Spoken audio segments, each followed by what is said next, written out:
Започваш да забравяш неща.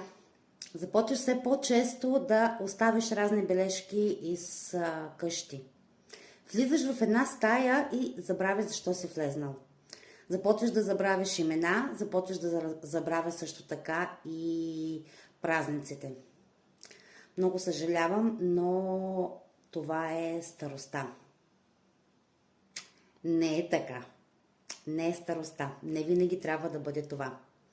Особено ако си дама, която е между 40 и 45 години и започва да се приближава към менопаузата, това е напълно нормално да ти се случи.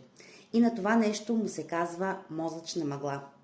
Една от причините да се случи мозъчната мъгла, не знам дали сте чувани, но може да бъде дефицитът на йод.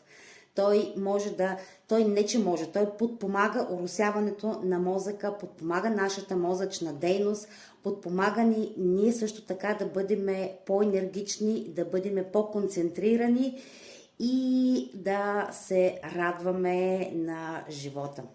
Така че, мили дами, не се притеснявайте, не сте депресирани, това не е старост, това е напълно нормален процес, който се случва при почти всички жени, които се приближават в менопауза. Ако искате да научите малко повече за ползите от йода за вашия организъм, не се притеснявайте да ме потърсите. С най-голямо удоволствие ще отговоря на всеки един ваш въпрос. До скоро!